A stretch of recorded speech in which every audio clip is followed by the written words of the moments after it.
जटाटवीगलज्जल प्रवाह पावितस्थले गलेवलम्भ्यलम्बितां भुजङ्गतुङ्गमालिकां ढमढमढमढमन्निनादवड्डमरवयं चकारतण्डताण्डवं तनोक्तुनः शिवं शिवं जटाजटाः सम्भ्रमभ्रमन्निलिम्प निर्जरी विलोलवीचि वल्लरी विराजमानमूर्धनि धगद्धगद्धगद्धगज्ज्वलल्ललाटपट्ट पावके किशोर चंद्रशेखरे रति प्रतीक्षणं मम धराधरेन्द्र नंदिनी विलास बंधु बंधुर स्फुरत्तगंत संतति प्रमोदमान मानसे कृपाप्तदारणी निरुद्ध दुर्दधापति क्वचिद्दिगंबरे मनो विनोदमेदमद्भुतम् जडाभुजंग पिंगल स्फुरत्पनामणि प्रभद्वदंब कुंकुम द्रव प्रलिप्त दिग्भूमुखे मदांध सिंधुर स्फुरत्त गुत्तरीय मेधुरे मनो विनोदमद्भुतं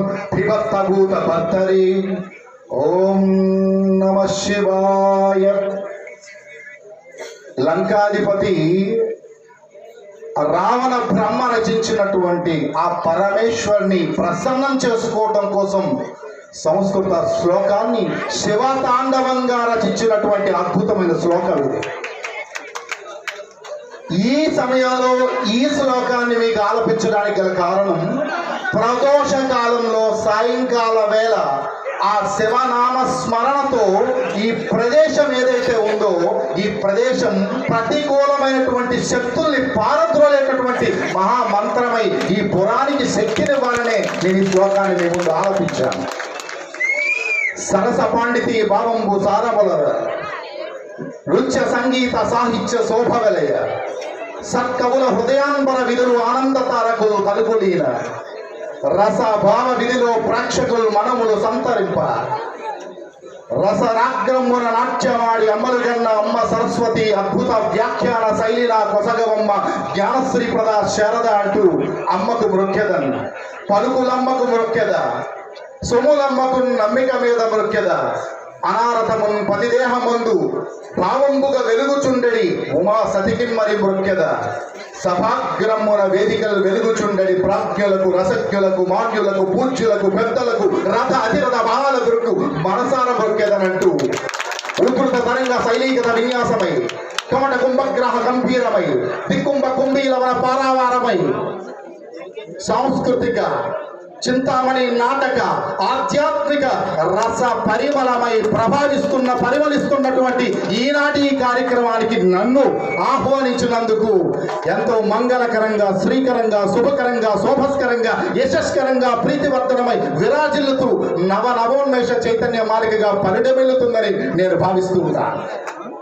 విరాజమానసమైనటువంటి పంచాయతన ఆలయ స్పర్శతో ఈ ప్రాంతమంతా కూడా విరజిల్లుతుందని నేను మనస్ఫూర్తిగా తెలియచేస్తూ, రాగానే ఒక్క దర్శనం చేసిన తర్వాత మరలా సందర్శించాలనేటటువంటి మనస్సుకి బంధనం కలిగేటటువంటి నిర్మించబడినటువంటి ఈ క్షేత్రం పరమ పవిత్ర పావన పుణ్యక్షేత్రమై విరాజిల్లుతుందనడంలో నిస్సందేహం అని తెలియజేస్తున్నా.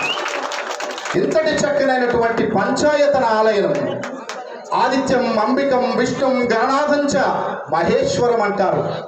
5 ప్రధాన దేవతామూర్తులతో కూడినటువంటి ఆయనం పంచాయతనం. పంచ అంటే 5, ఆయతనం అంటే స్థలం. అటువంటి అంబిక అమ్మవారు, ఆదిత్యం సూర్యనారాయణ స్వామి వారు, విష్ణుం శ్రీ మహావిష్ణువు, గణాధిపులంచ అంటే గణాధిపతుడు అంటే వినాయకుడు, మహేశ్వర అంటే ఈశ్వరుడు. ఇటువంటి 5గురితో కూడినటువంటి పంచాయతన ఆలయం నిర్మాణం ఒక్క మాట చెప్తా. ఇంతటి మహోత్తరమైనటువంటి గ్రామంలో మీకు తెలుసో తెలియకలో ఒక అద్భుతమైన విషయాన్ని సమాజానికి ప్రపంచానికి మీరు అందించారు. అది ఏమిటి అంటే, ఒకే ఒక దేవతను పూజిస్తూ ఆరాధిస్తూ హిందువులుగా ఉంటూ మనమే వివిధ దేవతల్ని ఆరాధించే మనం ఇక్కడ పంచాయతన ఆలయ నిర్మాణంతో ఒక విశేషమైనటువంటి బోధన ఈ సమాజానికి అందించారు. ఏమిటి అంటే, సబ్కా మాలిక్ ఏక్ హై అంటే భిన్నత్వంలో ఏకత్వం, దేవుడు ఒక్కడే అని నిరూపించే ఒక మహత్తరమైనటువంటి తత్వాన్ని ఈ మదనాపుర గ్రామం ఏర్పాటు చేసిన సభాముఖంగా తెలియజేస్తుంది. మీకు తెలుసో లేదో, మదనాపురం అంటే అర్థం ఏంటో తెలుసా? ఒక గొప్ప అర్థం దాగి ఉంది మదనాపురంలో. రతి ప్రీతి సమేతమైనటువంటి చిలుక ఊహాదారి అయినటువంటి ఆ కామదేవుడు ఏదైతే ఉన్నారో ఆ మన్మధుడి యొక్క మరో పేరే మదనుడు. అటువంటి మదనుడు కలిగినటువంటి పురం కాబట్టి మదనాపురం అని చెప్పి పేరు వచ్చింది. దయచేసి కామదేవుడు అంటే మాత్రం ఒక వ్యతిరేక అర్థాన్ని తీసుకోకూడదు. కామము అంటే కోరిక, కోరిక అందరిలోని కామన్. కామము అంటే వేరు, వాంఛ వేరు. కాబట్టి పైశాచికత్వమైనటువంటి కామాన్ని వాంఛ అంటారు. కానీ ఇక్కడ ఉన్నది కామము అంటే కోరిక. ప్రతి ఒక్కరిలో కోరిక ఉంటుంది. కానీ ఇక్కడ ఒక అద్భుతమైన మాట మీతో చెప్పాలి, నేను పంచుకోవాలి. కామముతో కూడినటువంటి అనిషట్వర్గములు 6 శత్రువులు మన దేహంలో ఉన్నాయంట. కామ, క్రోధ, లోభ, మోహ, మద, మాత్సర్యాలనే 6 అనిషట్వర్గాల్ని ఎవరైతే జయిస్తారో వాడే మోక్ష ప్రాప్తి కలుగుతుందని చెప్తాం. అటువంటి కామము అనేది నా దృష్టిలో అనిషట్వర్గాలంటూ ఏమీ లేవు. ఎందుకంటే ఏదైతే కామము కోరిక ఉందో ఆ కోరిక అందరిలోనే ఉంటుంది. అది తీరలేదనుకోండి, అదే క్రోధం అవుతుంది.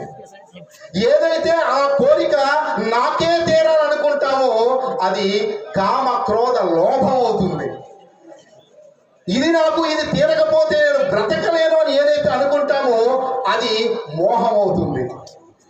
ఇది నాకు మాత్రమే దక్కింది అని చెప్పి గర్విస్తామో దాన్నే మదము అంటాం. నాకు కాకుండా మిగతా వాళ్ళకు దక్కింది అని ఏదైతే అసూయ పడతామో అది మాత్సర్యం అంటాం. అంటే ఒక్క కోరికలోనే 6 అరిషడ్వర్గాలు దాగి ఉన్నాయి. కాబట్టి అటువంటి కోరికల్ని జయించే ప్రేమతో నిండినటువంటి పురమే మదనాపురం అని నేను సభాముఖంగా తెలియజేస్తున్నాను. ఈ మదనాపురానికి ఉన్న గొప్ప ఆశీస్సులు ఎక్కడి నుంచి వచ్చాయో తెలుసా? పక్కనే ఉన్నటువంటి మనం హైదరాబాద్, సికింద్రాబాద్ ట్విన్ సిటీస్ అన్నట్టు Madanapuram, Jagannathapuram 2 twin villages, twin పురాస్. ఎందుకంటే జగన్నాథపురం అంటే జగన్నాథుడు అని అర్థం. ఈ జగత్తుకి నాథుడు ప్రభు ఎవరు అంటే మళ్ళీ శ్రీ మహావిష్ణువు, శ్రీకృష్ణుడు పరమాత్ముడే.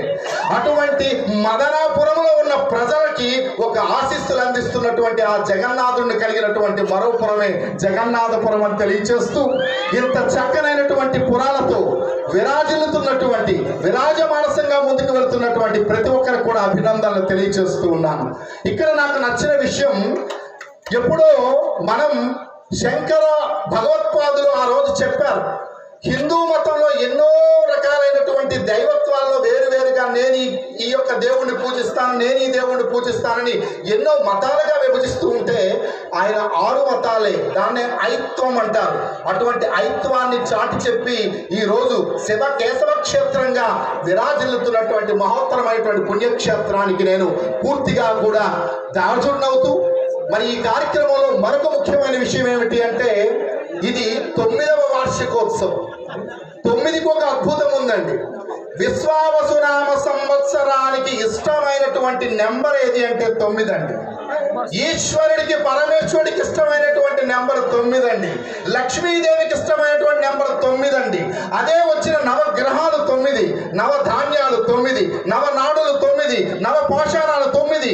ఎక్కడ చూసినా 9 9 9. అదే 9 నాడు ఈరోజు 9వ వార్షికోత్సవం జరుపుతున్నటువంటి మదనాపురంలో నన్ను ఆహ్వానించినందుకు నిజంగా నేను నా నవనాడులు కూడా ఉద్వేగభరితంగా మారాయని మనస్ఫూర్తిగా అందరికీ తెలియజేసుకుంటూ ఉన్నాను. మరి అదే విధంగా ఈ రోజు కళ్యాణం చేశారు. వాడాడవారి కుటుంబం అనుకుంటా. వాడాడవారి కుటుంబం చేసిన కళ్యాణం వాడా జరిగే కుటుంబం కళ్యాణంలా అనిపించింది. ఇది కేవలం వారి కళ్యాణం కాదు, లోక కళ్యాణంగా నేను భావిస్తున్నాను. ఇక్కడ పరమేశ్వరుడి కళ్యాణంలో ఉన్న గొప్పతనం ఏంటంటే అర్ధనారీశ్వర తత్వం. శరీరాలు వేరైనా ధర్మం ఒక్కటే, మనసు ఒక్కటే, ఆత్మ ఒక్కటే, భార్యాభర్తలు ఒక్కటే అని చెప్పే అర్ధనారీశ్వర తత్వాన్ని చూపించే అద్వితీయమైనటువంటి మహోత్సవం పరమేశ్వరుడి కళ్యాణ మహోత్సవం. అటువంటి మహోత్సవం జరిగింది అంటే మదనాపురం ప్రజలు చేసుకున్నటువంటి అదృష్టంగా నేను భావిస్తూ ఉన్నాను.